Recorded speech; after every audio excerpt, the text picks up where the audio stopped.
Hello everybody and welcome to another Nephilim Builds. Today we're going to break posture and die twice as Sekiro from Sekiro Shadows Die Twice. This is my first request build requested by Wolf from YouTube. I hope this build is to your liking. As always, keep in mind that these videos are about capturing the spirit of the characters rather than capturing their abilities perfectly. With that said, let's start with the ability scores. We'll start off with the 15 in dexterity, as Shinobi needs to be quick and sneaky. After that is Constitution with the 14. He can take some serious punishment all things considered. We'll put the 13 into Strength for some hops, and then the 12 into Charisma. People seem to think he's a pretty nice guy, but also literally no one is afraid of the immortal Shinobi murdering his way through Ashina. We'll put the 10 into Intelligence since we don't really need it, and we'll dump Wisdom because it's tied to Perception, and most of your deaths in that game will be from something you didn't notice sooner coming at you from off-screen. That's also how he lost his arm now that I think about it. He also couldn't tell that the man who literally taught him every ninja trick he knew was faking a mortal injury, so no insight either.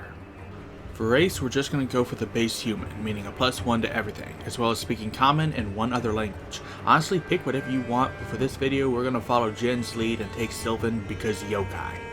As for background, there really isn't anything for Urchin picked up off the battlefield and raised to be a shinobi, so we'll just take Urchin for proficiency in sleight of hand and stealth, as well as the disguise kit and thieves tools.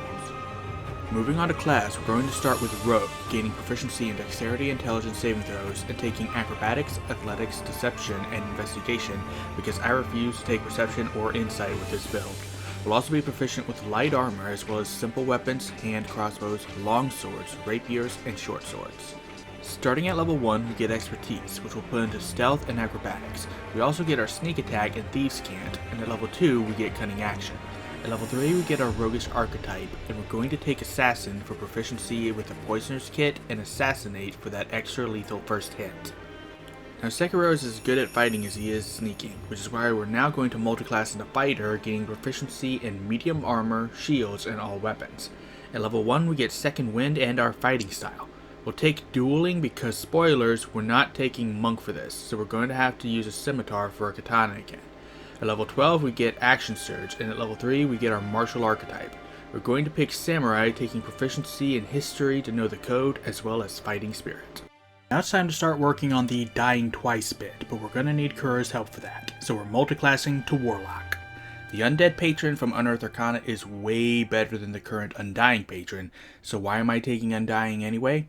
Because even though I don't mind UA content and have even used it personally, if there's a UA and official version of the same subclass, then I prefer to defer to the official even if the UA is better. Just wanted to nip that in the bud right here. Anywho, at level 1 we get Among the Dead, and at level 2 we get our invocations.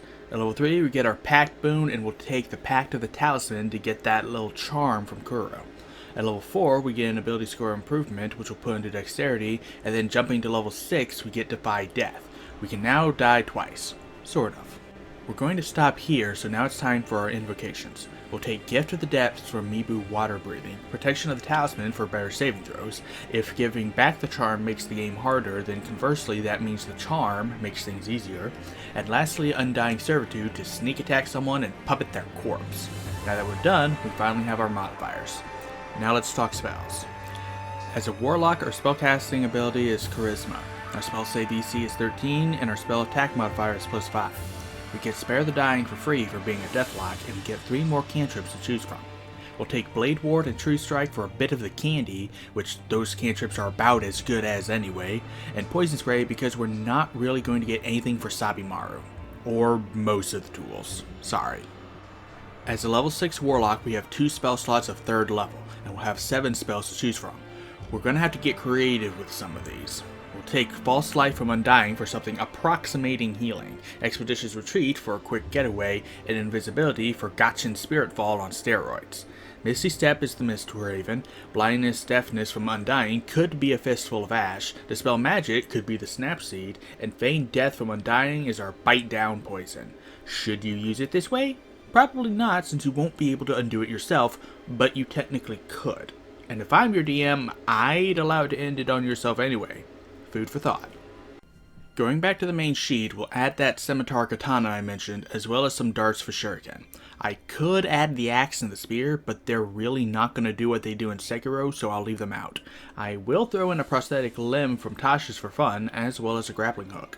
As for armor, I did some research and he actually wears something called Sengu, which was basically armor for the extremities that could be made of chainmail. I feel like that's close enough to give him a reflavored chain shirt for an AC of 15. Our movement speed is going to be 30 and our average HP is 90 with 3d10 and 98 hit dice. And with that, we are done. From this point, you have two options. You can either go to level 6 in Fighter and level 8 in Rogue for 4 more ability score improvements as well as extra attack, or go straight to Rogue level 11 for 3 more improvements, Reliable Talent, and 6d6 sneak attack. Thank you everybody so much for watching. I hope this is coming out on time. Work was crazy this week. Let me know what you thought of this video down in the comments, and I'll see you all next week when we make Hyakimaru from Dororo.